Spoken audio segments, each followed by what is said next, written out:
Salman F Rahman এবং সাবেক আইনমন্ত্রী আনিসুল হককে কিন্তু নিয়ে আসা হয়েছে। আপনারা দেখতে পাচ্ছেন সেনাবাহিনীর তত্ত্বাবধানে কিন্তু তাদেরকে আদালতে নিয়ে আসা হয়েছে। আপনাদেরকে দেখানোর চেষ্টা করছি।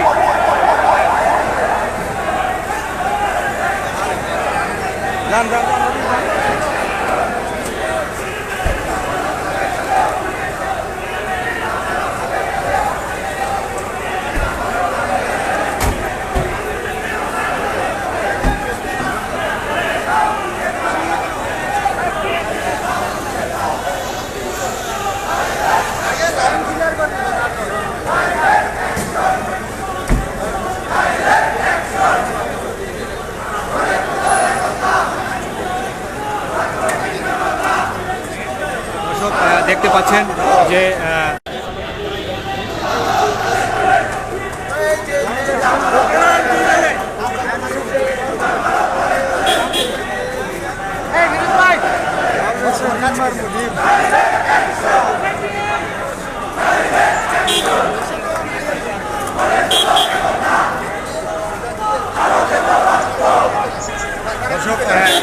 সেনাবাহিনী এবং বিজিবির কিন্তু নিরাপত্তা বেষ্টনী রয়েছে। ইতিমধ্যে সেনাবাহিনীর একটি স্কট টিম কিন্তু চলে এসেছে এবং খুব শীঘ্রই সালমান এফ রহমান এবং আনিসুল হককে বহনকারী গাড়িটিও কিন্তু আদালতে প্রবেশ করবে। ইতিমধ্যে দেখতে পাচ্ছেন যে আইনজীবীরা তারা কিন্তু আদালত প্রাঙ্গণের মুখেই কিন্তু তারা স্লোগানে কিন্তু প্রতিবাদ করছে।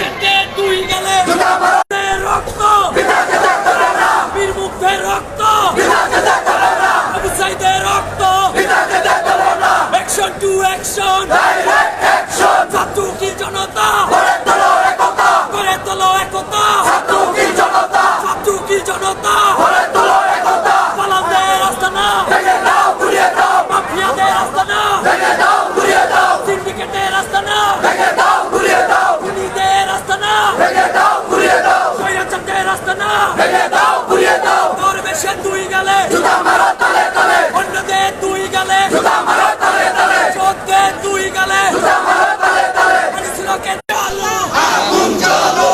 দেখতে পাচ্ছেন যে আদালত পাড়ায় কিন্তু একটা ব্যাপক সরগরম অবস্থার পরিবেশ তৈরি হয়েছে। ইতিমধ্যে কিন্তু সালমান এফ রহমান এবং আনিসুল হককে কিন্তু 10 দিনের রিমান্ডে নিতে আবেদন করেছে নিউ মার্কেট থানা পুলিশ এবং ঢাকা এই চিফ মেট্রোপলিটন ম্যাজিস্ট্রেট আদালতের মামুনুর রশিদের আদালতে কিন্তু কিছু সময়ের মধ্যেই তাদেরকে নিয়ে আসার পরেই কিন্তু শুনানি অনুষ্ঠিত হবে। ইতিমধ্যেই কিন্তু আমরা দেখেছি বিজিবি এবং সেনাবাহিনীর একটি স্কট টিম কিন্তু আদালতে প্রবেশ করেছে এবং তাদের এই নিরাপত্তা বেষ্টনীর মধ্য দিয়ে কিন্তু তাদেরকে আদালতে তোলা হবে এবং অপর প্রান্তে কিন্তু আইনজীবী যারা রয়েছেন তারা কিন্তু স্লোগান দিচ্ছেন এবং তাদের এই স্লোগানে কিন্তু এখন বিক্ষোভ তারা কিন্তু প্রকাশ করছেন। দর্শক জানিয়ে রাখি, নিউ মার্কেট থানায় দায়ের করা একটি হত্যা মামলায় কিন্তু আজকে আনিসুল হক এবং সালমান এফ রহমানকে 10 দিনের রিমান্ডে নেওয়ার জন্য আবেদন করেছে নিউ মার্কেট থানা পুলিশ। এবং জানিয়ে রাখি যে এই যে মামলাটি, যে হত্যা মামলাটি আজকে তাদেরকে রিমান্ডের জন্য আবেদন করা হয়েছে, সেই হত্যা মামলাটি গত 16 তারিখে কোটা সংস্কার আন্দোলনকে কেন্দ্র করে যে নিউ মার্কেট এলাকায় যে সহিংসতার ঘটনা ঘটেছিল সেখানে কিন্তু শাহজাহান আলী নামে একজন 23 বছর বয়সী একজন যুবককে পিটিয়ে হত্যা করা হয় এবং সেই হত্যা মামলায় সমস্ত আসামিদের 17 তারিখে আয়েশা খাতুন নামে তার মা তিনি কিন্তু বাদী হয়ে একটি হত্যা মামলা দায়ের করেন। সমস্ত আসামিদের অজ্ঞাত আসামিদের বিরুদ্ধে কিন্তু এই হত্যা মামলাটি দায়ের করেন এবং এই হত্যা মামলাটি কিন্তু আজকে আমরা যতদূর জানতে পেরেছি গতকালকে সেই হত্যা মামলার অভিযোগেই কিন্তু ঢাকা মেট্রোপলিটন পুলিশ কিন্তু সাবেক প্রধানমন্ত্রীর উপদেষ্টা এবং সাবেক আইনমন্ত্রী দুইজনকে কিন্তু গ্রেপ্তার করে সদরঘাটের এলাকা থেকে এবং আজকে সকালে কিন্তু আমরা যতদূর জানতে পেরেছি যে এই আদালতের মাধ্যমে কিন্তু তাদেরকে রিমান্ড চাওয়া হবে এবং পরবর্তীতে আমরা দেখেছি যে নিউ মার্কেট থানায় দায়ের হওয়া এই হত্যা মামলায় কিন্তু আনিসুল হক এবং সালমান এফ রহমানের 10 দিনের রিমান্ডে নেওয়ার জন্য আবেদন করেছে পুলিশ।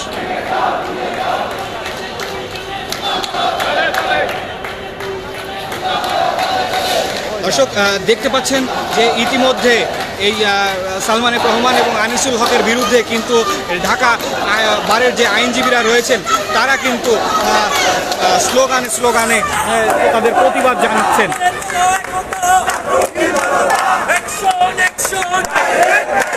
আইনজীবীদের অ্যাকশন, অ্যাকশন, অ্যাকশন, খুনিদের আস্তানা ভেঙে দাও, ঘুরিয়ে দাও, মাফিয়াদের আস্তানা ভেঙে দাও, ঘুরিয়ে দাও, স্বৈরাচারদের আস্তানা ভেঙে দাও, ঘুরিয়ে দাও, দরবেশে দুই গালে জুতা মারো তালে তালে, দরবেশে দুই গালে জুতা মারো তালে তালে, আনিসুলকে দুই গালে জুতা মারো তালে তালে, জুতা মারো তালে তালে, দরবেশে দুই গালে, অ্যাকশন, অ্যাকশন, ডাইরেক্ট অ্যাকশন, খুনিদের আস্তানা ভেঙে দাও, ঘুরিয়ে দাও, খুনিদের আস্তানা ভেঙে দাও, ঘুরিয়ে দাও, এই বাংলায় হবে। চলো দর্শক দেখছেন যে আইনজীবীরা তারা কিন্তু এক সাইডে বিক্ষোভ করছেন, আবার অপরদিকে কিন্তু সেনাবাহিনী এবং বিজিবির একটি টিম কিন্তু তারা এখানে উপস্থিত হয়েছেন এবং আমরা যতদূর জানতে পেরেছি পথমধ্যেই কিন্তু রয়েছেন তাদের সালমান এফ রহমান এবং আনিসুল হকের বহনকারী যে গাড়িটি সেটিও কিন্তু নিয়ে আসা হবে। জানিয়ে রাখি যে আজকে কিন্তু তাদেরকে যে 10 দিনের রিমান্ডে নেওয়ার জন্য আবেদন করা হয়েছে সেই 10 দিনের রিমান্ড কিন্তু শুনানি অনুষ্ঠিত হবে এই চিফ মেট্রোপলিটন ম্যাজিস্ট্রেট আদালতে মামুনুল রশিদের আদালতে কিন্তু তাদের এই 10 দিনের রিমান্ড বিষয়ে শুনানি কিন্তু অনুষ্ঠিত হবে। দর্শক জানিয়ে রাখি এর আগে কিন্তু আজকে সাবেক প্রধানমন্ত্রী শেখ হাসিনার নামে একটি হত্যা মামলাও দায়ের হয়েছে এই চিফ মেট্রোপলিটন ম্যাজিস্ট্রেট আদালতে এবং এখানে কিন্তু 24 জনের নাম উল্লেখ করে কিন্তু এই মামলাটি দায়ের করা হয়েছে। এই মামলায় ওবায়দুল কাদের এবং সাবেক স্বরাষ্ট্রমন্ত্রী আসাদুজ্জামান খান কামাল সহ তথ্যমন্ত্রী, পররাষ্ট্রমন্ত্রী সহ সাবেক পররাষ্ট্রমন্ত্রী সহ সকলকে কিন্তু এই মামলার নাম উল্লেখ করে আসামি করা হয়েছে এবং আরও একটি মামলায় কিন্তু আজকে 5 জনের নাম উল্লেখ করে কিন্তু মামলা দায়ের করা হয়েছে। সেই মামলাটি হলো একজন আইনজীবীকে গুম করে তাকে অপহরণ করে গুম করার অভিযোগে কিন্তু আরও একটি আজকে 2টি মামলায় কিন্তু শেখ হাসিনাকে প্রধান আসামি করে 2টি মামলা দায়ের করা হয়েছে এবং গতকালকে একটি মামলায় কিন্তু সাবেক প্রধানমন্ত্রী শেখ হাসিনাকে প্রধান আসামি করে 7 জনের নাম উল্লেখ করে একটি হত্যা মামলা দায়ের করা হয়েছিল।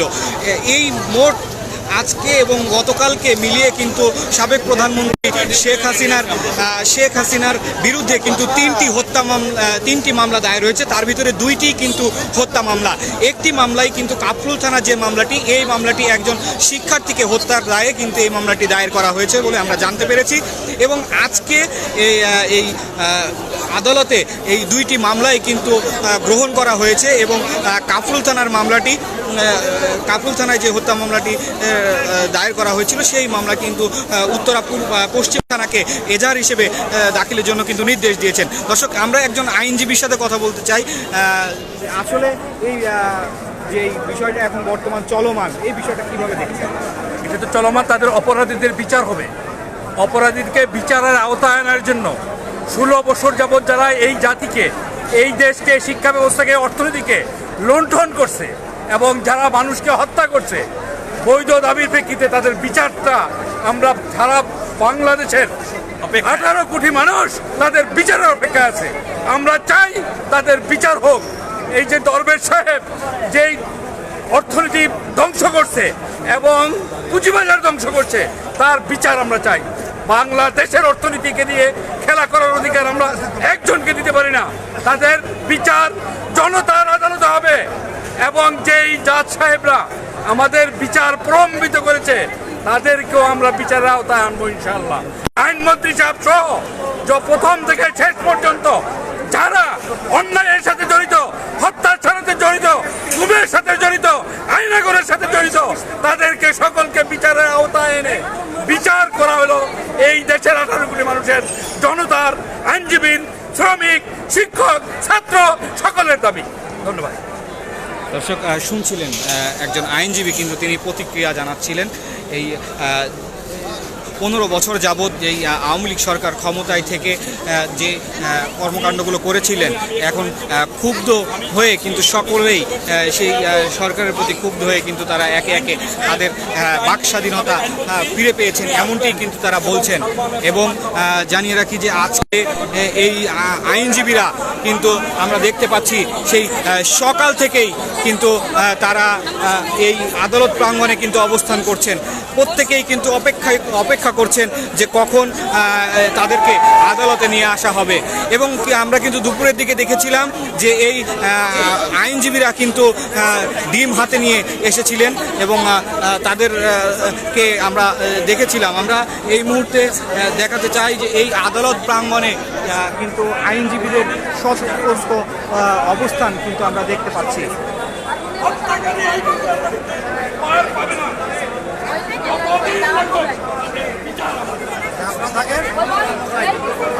দর্শক, আমরা দেখছি এই ঢাকা বারের একজন সিনিয়র আইনজীবী ফারুকী সাহেব কিন্তু এখানে আছেন। আমরা একটু কথা বলার চেষ্টা করব।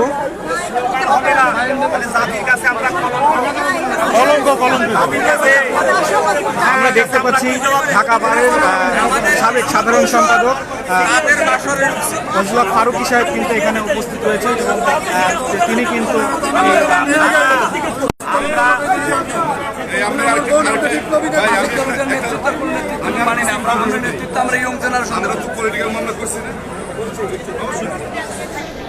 পলিটিক্যাল মামলা করছি, আমাদের জীবন আমরা কত দিচ্ছে, আমাদের লাইফ দিচ্ছে, আমরা মামলা করে আসছি।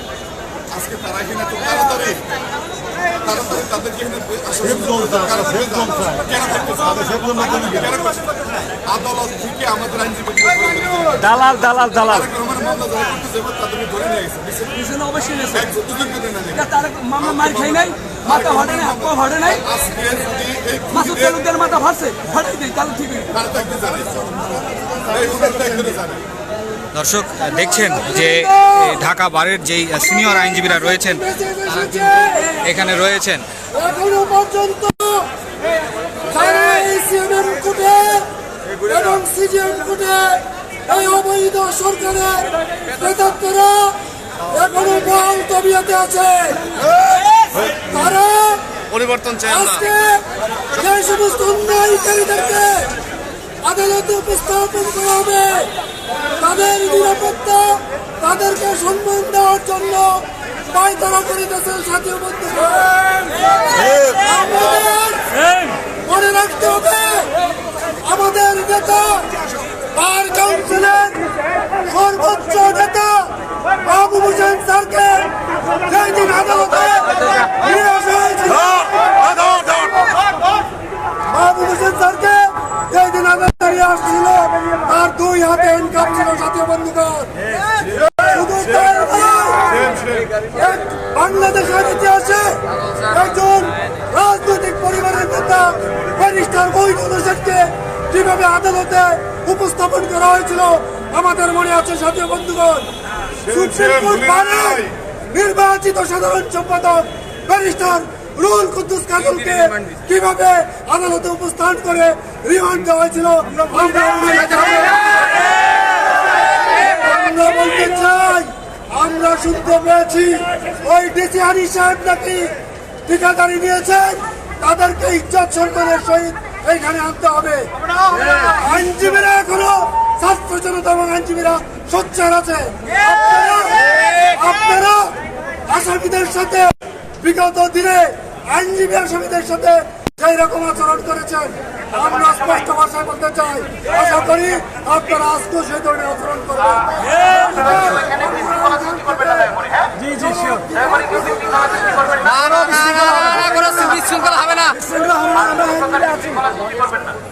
জি আমার কথা আপনারা বুঝতে পারবেন। জি জি যতটুকু পারেন আমাদের সহযোগিতা করেন।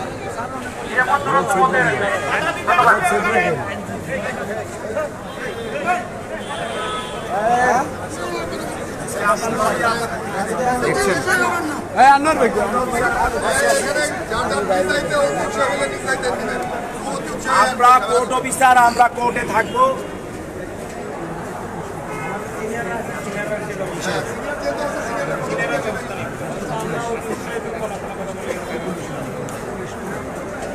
রাষ্ট্রপক্ষ হিসেবে কারা আজকে বৈষম্য বিরোধী আইনজীবীরা থাকবে। রাষ্ট্রপক্ষে যেহেতু কোনো প্রসিকিউশন এখন নিযুক্ত হয় নাই, রাষ্ট্রপক্ষে পুলিশেরাই প্রসিকিউশন তার দায়িত্ব পালন করে। আগে যে রাষ্ট্রপক্ষরা ছিলেন পিপি সাহেব, তারা কি পদত্যাগ করেছেন? তারা পালিয়েছে। কথা বলে তারা আদালতে তাদের কুকর্মের কারণে দীর্ঘ 15 বছর তাদের এই আদালত অঙ্গনে তাদের ভোট চুরি কুকর্মের কারণে ওইসব প্রসিকিউশনেরা আদালত থেকে পালিয়ে গেছে, সম্ভবত হাসিনা সহ ইন্ডিয়াতে আছে। শুনছিলেন দর্শক, এই মুহূর্তে কিন্তু আদালতে যিনি রাষ্ট্রপক্ষের আইনজীবী ছিলেন তাদেরকে কিন্তু খুঁজে পাওয়া যাচ্ছে না, এমনটি কিন্তু এই ঢাকা বারের যে সাবেক সাধারণ সম্পাদক রয়েছেন ফারুক সাহেব, উনি কিন্তু আমাদেরকে জানাচ্ছিলেন। এবং আজকে সকাল থেকে কিন্তু আমরা দেখছি যে ঢাকা বারের যে জাতীয়তাবাদী আইনজীবী ফোরামের যে নেতৃবৃন্দরা রয়েছেন তারা কিন্তু সকাল থেকেই এই ঢাকা সিএমএম আদালতের সামনে অবস্থান করছেন এবং তাদেরকে কিন্তু এই মুহূর্তে দর্শক আমরা সেই কাঙ্ক্ষিত সময় কিন্তু চলে এসেছি। আপনারা দেখতে পাচ্ছেন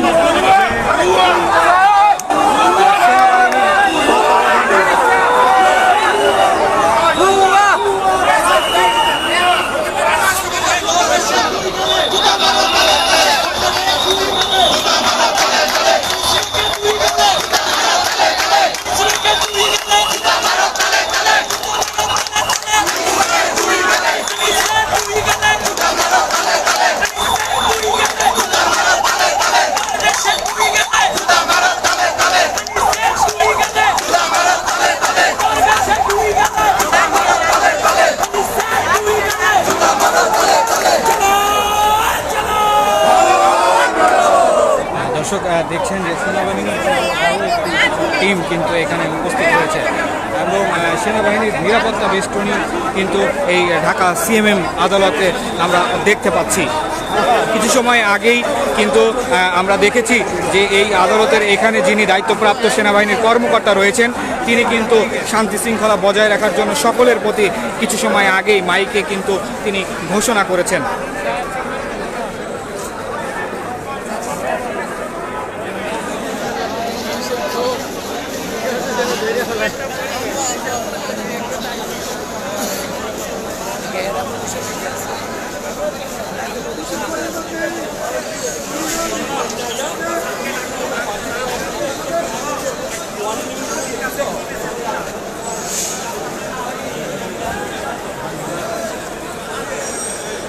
দর্শক, আবারও আমরা আপনাদের সাথে যুক্ত হব। আমাদের সাথে থাকার জন্য আপনাদেরকে ধন্যবাদ। যে পর্যন্ত তাদেরকে নিয়ে আসা হবে আমরা আবারও আপনাদের সাথে তখন যুক্ত হব। ধন্যবাদ সকলকে।